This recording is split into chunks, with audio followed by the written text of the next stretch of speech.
Donc le sermon d'aujourd'hui va donc sur 1 Corinthiens chapitre 9.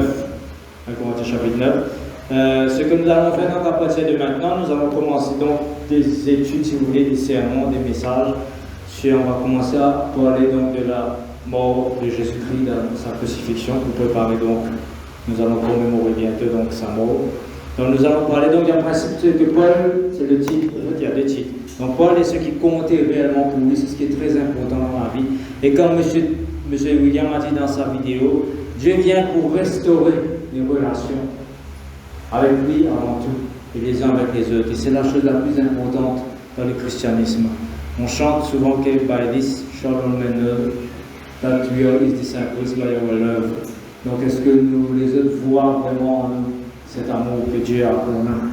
Si vous voulez, notre titre qui est un peu plus, Dieu nous rétablit avec lui avant tout.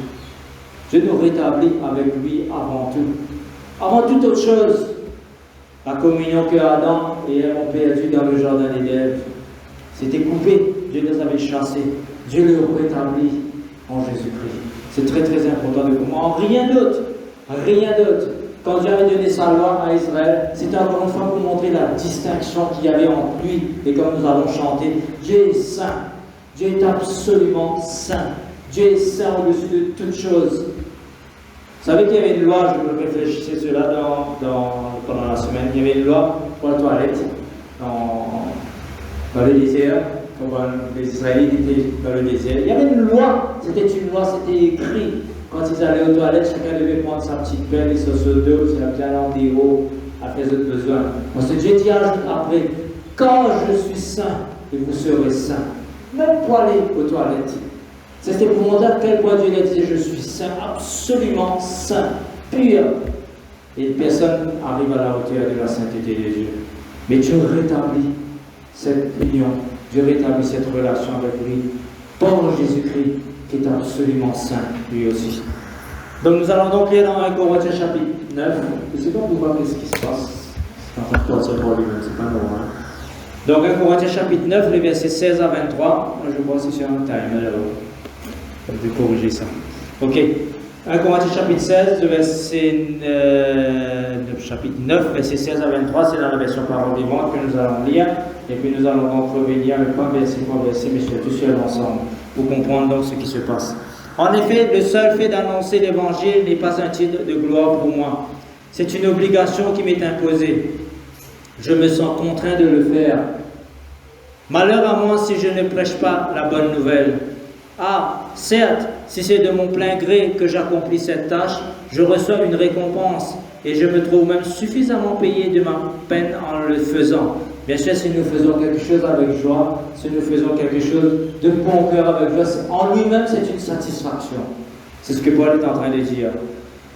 Mais puisque c'est involontairement, donc Paul a été un peu forcé dans le ministère, bien malgré lui, ce n'était pas son but, ce n'était pas son ambition dans la vie, il a été forcé d'entrer dans le ministère. Je ne fais que m'acquitter d'une responsabilité qui m'a été confiée, tout comme un gérant remplirait un office imposé. En quoi consiste alors ma récompense?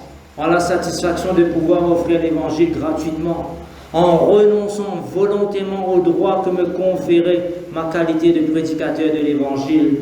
Cela me rassure, cela m'assure mon indépendance à l'égard de tous les hommes. Et pourtant, bien que je sois un homme libre, je me suis fait l'esclave de tous, afin de gagner le plus de gens possible à Jésus-Christ. Lorsque j'étais avec les Juifs, j'ai vécu comme eux, afin de gagner les Juifs.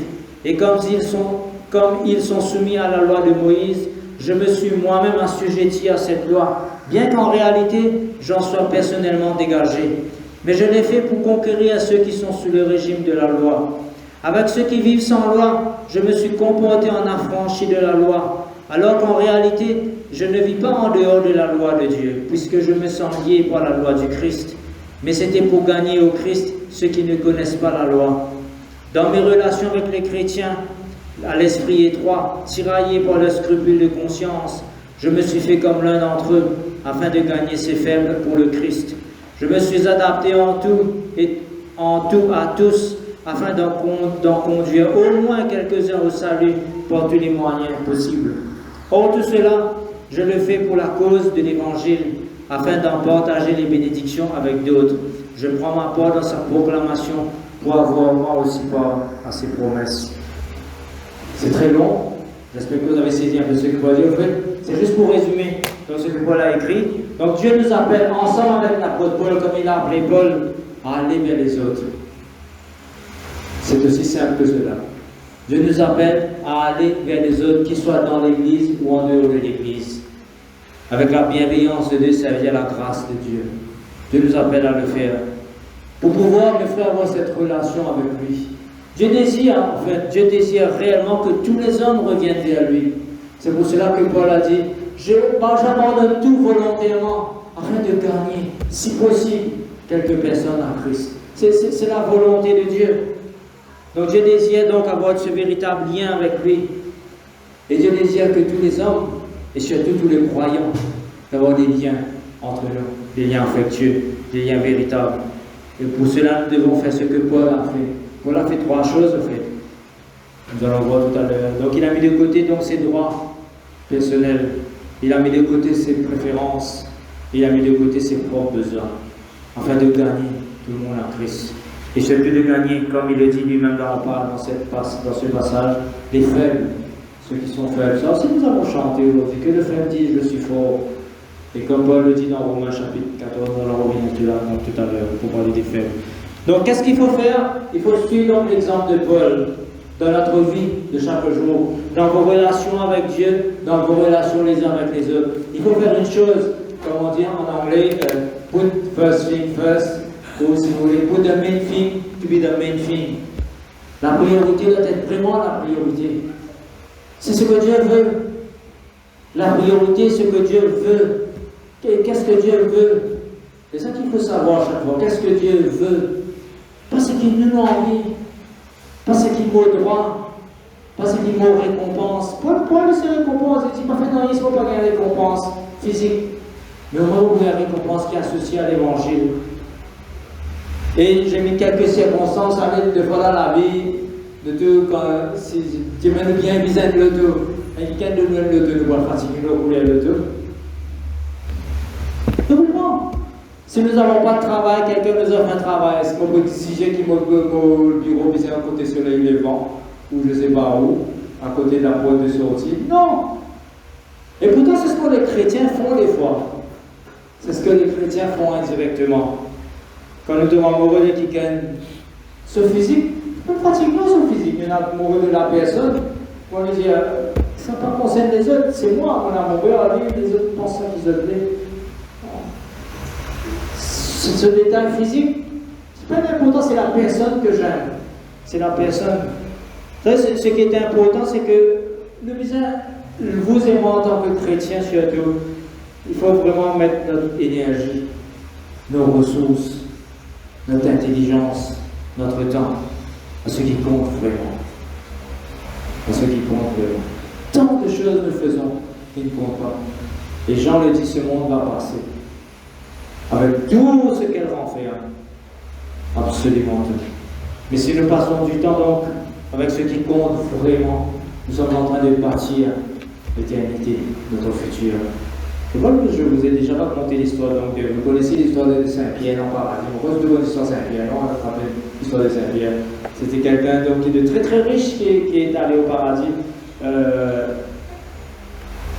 Comme bien sûr c'est une erreur théologique, mais c'est pas grave, c'est l'histoire qui est comme ça. Donc il va recevoir sa maison, il va recevoir son château comme Jésus-Christ a annoncé dans Jean chapitre 14. Et donc Pierre le fait visiter donc tout le paradis avec toutes les maisons, tous les jolis châteaux extraordinaires, les ailes extraordinaires, puis marcher. Et depuis, comment dire, très joli, très grand, mais de moins en moins joli, moins escalader à la fin, il y a un petit taudis entre les 10 bois. Il dit, Saint-Pierre, il dit, voilà ta maison. Il dit, ah bon? Quand j'étais sur la terre, j'avais une grande maison bien riche, je me tiens à Saint-Vitaire, c'était immense. Pourquoi j'ai cette maison-là, ils ont paradis? Puis elle dit, mais c'est même pas Dieu qui te l'a envoyé. Dans le ciel, c'est le conseil de la place. Vous comprenez la philosophie de l'histoire, la pensée de l'histoire.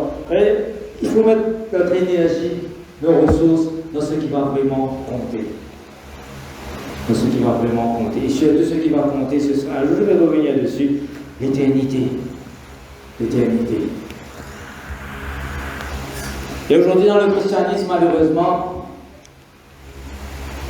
je ne sais pas pourquoi c'est aussi bizarre, je ne sais pas ce qui se passe. Dans le christianisme, il y a toutes sortes de débats aujourd'hui, malheureusement, sur les choses qui ne sont pas importantes. On dépense des énergies, on écrit des livres, on fait des sermons, on fait des séminaires, on fait des églises disloquées à cause de la musique, à cause de l'instrument. Si, ça arrive. Je sais, j'ai déjà écouté un sermon américain, il dit « Tant que je serai vivant, tant que je suis là, la batterie ne rentrera jamais dans l'église. » Bon, aujourd'hui c'est rentré dans cette église-là. Pas chez nous. Quelqu'un a dit « Il y a des rituels, on met d'emphase sur des rituels, c'est encore là. »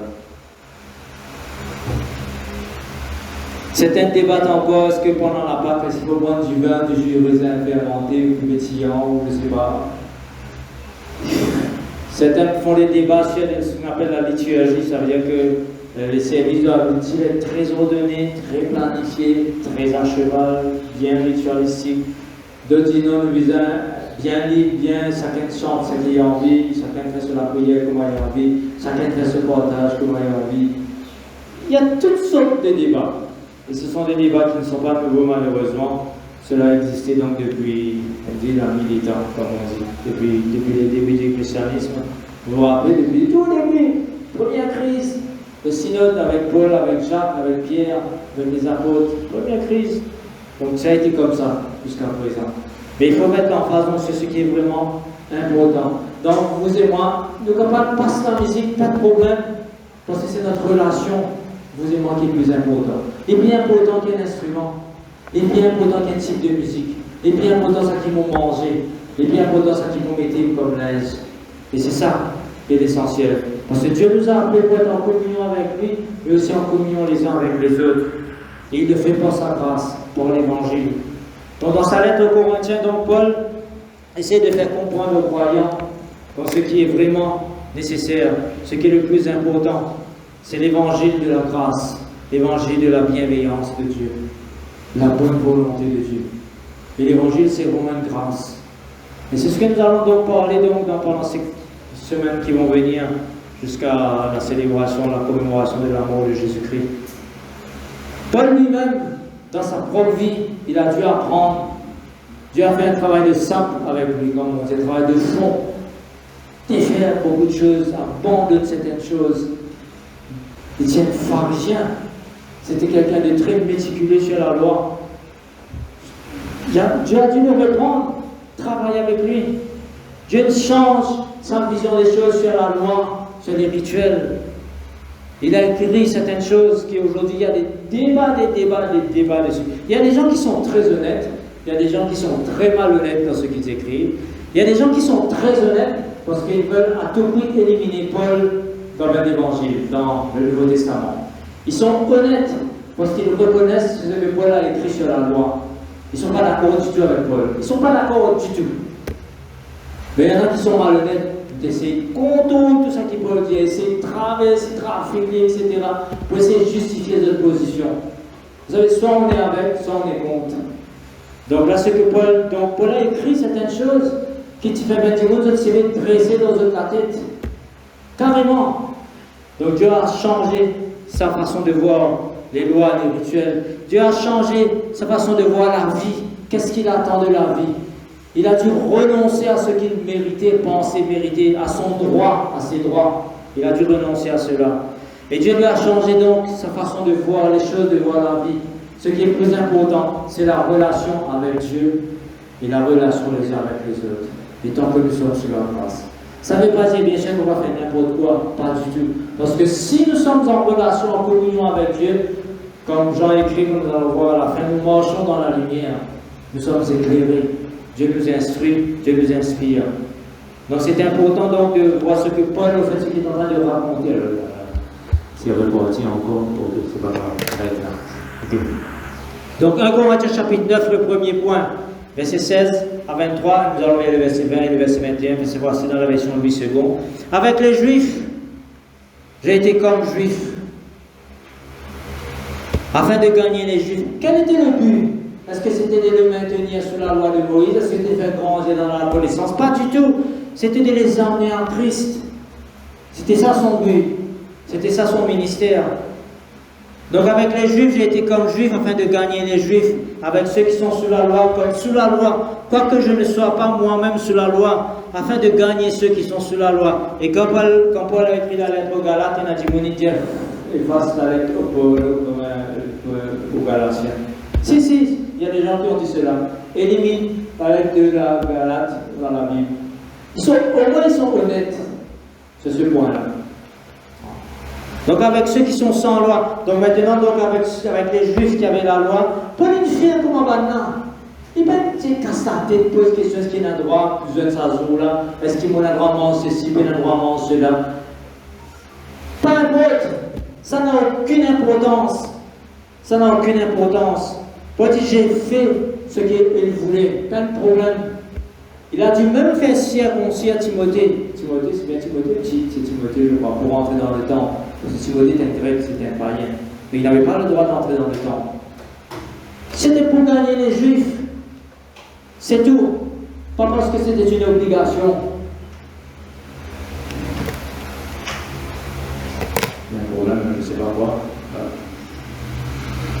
Donc avec ceux qui sont sans loi, verset 21, avec ceux qui sont sans loi comme sans loi, quoique je ne sois point sans la loi de Dieu, étant sous la loi de Christ, afin de gagner ceux qui sont sans loi. Donc ce que Paul est en train de dire ici, c'est que il y a des gens qui ne connaissaient pas la loi, mais j'ai dû me comporter comme eux avec des gens qui sont sans loi, peu importe qu'ils osent notre besoin, si c'est envie mange porc ou mange crevette ou je ne sais pas quoi, ça n'a aucune importance. C'était de le gagner en Christ qui était le plus important. C'était cette relation qu'il fallait avoir qu'ils aient avec Dieu. Et bien sûr, si Dieu après vous montre les autres, ok, c'est une chose que vous avez de faire, tant mieux. Tant mieux. Et le deuxième point.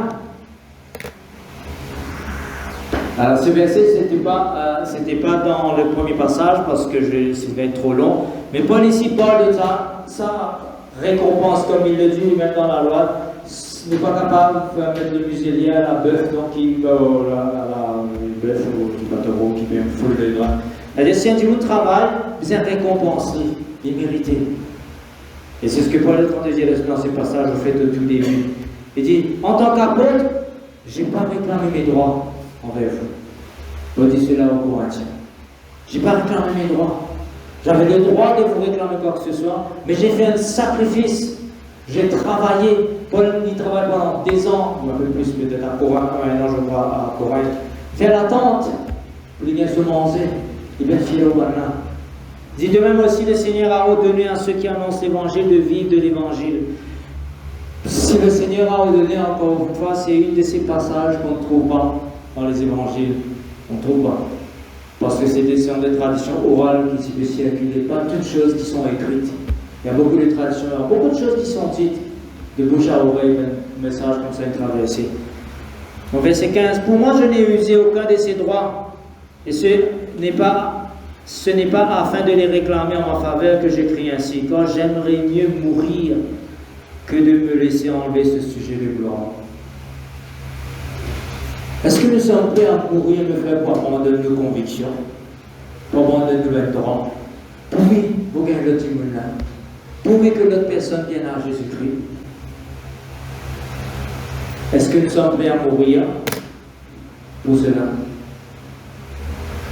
Paul dit, j'aimerais mieux mourir plutôt que me réclamer mon droit. Vous savez, dans nos relations les uns avec les autres, essayez de réfléchir à cela. Quel est l'obstacle qui va être pas? Il est capable d'abandonner. Il est capable vraiment d'être uni, d'avoir une véritable relation les uns avec les autres. Dieu nous a appelés à cela. Non seulement il a rétabli la connexion donc avec Adam et les descendants d'Adam, mais il veut aussi que les hommes rétablissent en relation les uns avec les autres.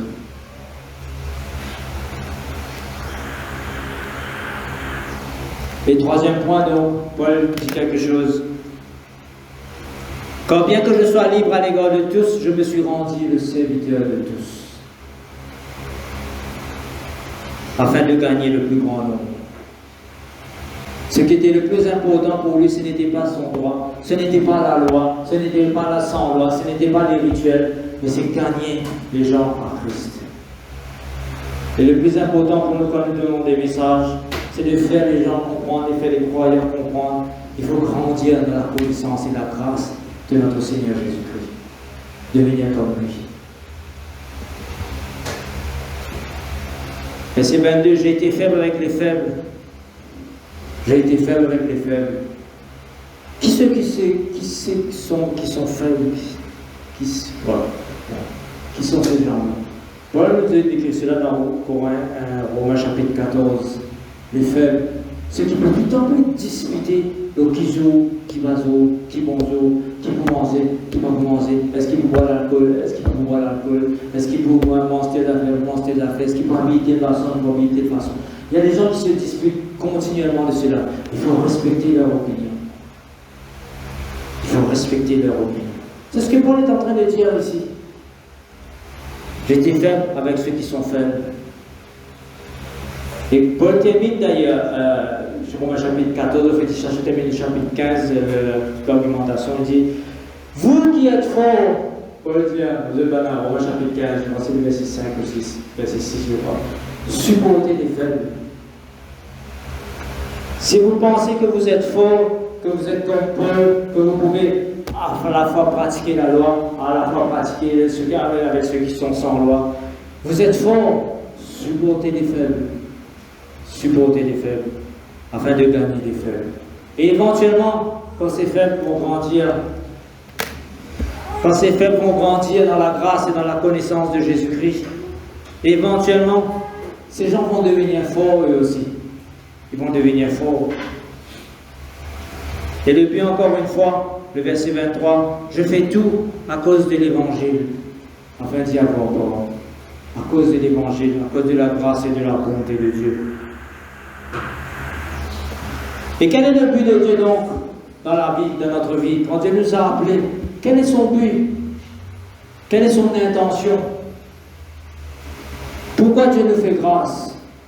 Pourquoi est-ce que Dieu nous réconcilie à lui? Pourquoi est-ce que Dieu use de bienveillance envers tous les hommes? Pourquoi est-ce que Dieu fait cela? Nous avons parlé de ce verset il y a quelques temps de cela. 1 Jean chapitre 1er. Peut-être c'est bon de lire à partir du verset 1er. C'est pas sur mon téléphone, c'est pas là-bas. Nous allons lire à partir du verset 1er. 1 Jean chapitre 1er. 1 Jean chapitre 1er. Nous allons lire à partir du premier verset jusqu'au verset 3. Et puis le verset 7 par la suite. Ce qui était dès le commencement, 1 Jean chapitre 1er, le verset 1er. Donc Paul introduit sa lettre. Ce qui était dès le commencement, pas Paul, c'est Jean, excusez-moi. Ce que nous avons entendu, ce que nous avons vu de nos yeux, ce que nous avons contemplé et ce que nos mains ont palpé, c'est-à-dire ont touché, il s'agit là de la parole de la vie. Quand la vie s'est manifestée, et nous avons vu, nous rendons témoignage et nous vous annonçons la vie éternelle qui était auprès du Père, qui s'est manifestée en nous. Donc ce que Jean est en train de créer, nous avons vu la vie. Nous avons vu la vie éternelle, nous avons touché. Elle était auprès du Père et le Père donc l'a manifestée. Et le verset 3, ce que nous avons vu et entendu, là-bas c'est la version parole vivante. Voilà, verset 3, parole vivante. Ce que nous avons vu et entendu, nous vous l'annonçons à vous aussi, pour que vous aussi vous soyez en communion avec nous. Oh, notre communion est avec le Père et avec son Fils Jésus-Christ. C'est la chose la plus importante dans votre vie. C'est l'essentiel. C'est la priorité. Il faut que tous nous soyons en communion avec le Père et avec le Fils. C'est la chose la plus importante. C'est pour cela que Dieu nous accorde sa grâce. Pas pour qu'il nous vive plus grand, plus riche, plus beau, meilleure santé. Ça, ce sont des choses qui viennent à côté. Ce n'est pas le but.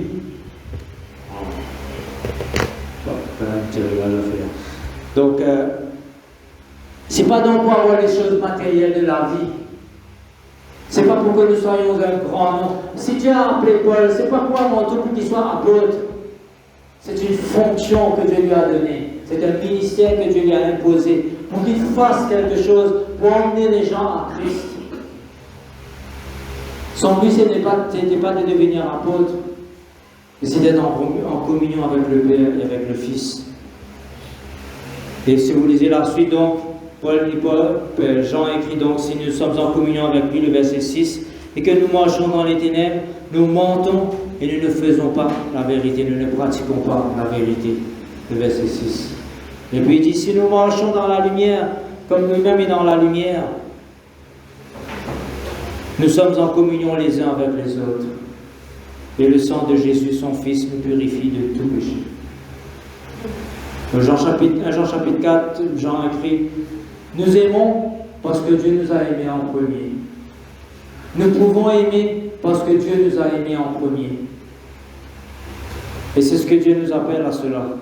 Il dit, le sang de Jésus-Christ nous purifie de tout péché, de tout obstacle, tout ce qui bloque la communion les uns avec les autres, tout ce qui bloque la communion avec le Père, le sang de Jésus-Christ nous purifie de cela.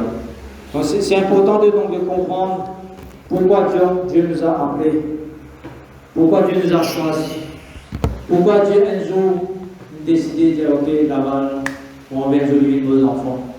Vous comprenez? Il y a un but, et c'est l'essentiel. Et c'est ce que nous allons donc célébrer dans quelques semaines. C'est ce que nous allons nous rappeler pourquoi donc Jésus-Christ est mort, pourquoi Jésus-Christ a donné sa vie. Et c'était lui la vie donc éternelle qui est apparue. Jean le dit, nous avons vu la vie éternelle. Mais la vie éternelle est décédée, est mort. C'est un contraste extraordinaire. Et comme nous avons lu dans Éphésiens, Dieu par sa puissance l'a ramené. Et nos droits, nous avons des droits, nous avons des préférences dans la vie, nous avons des traditions, nous avons des rituels. Il n'y a aucun problème. Le frère, il n'y a aucun problème. Et ce n'est pas ça le plus important. Ce n'est pas ça.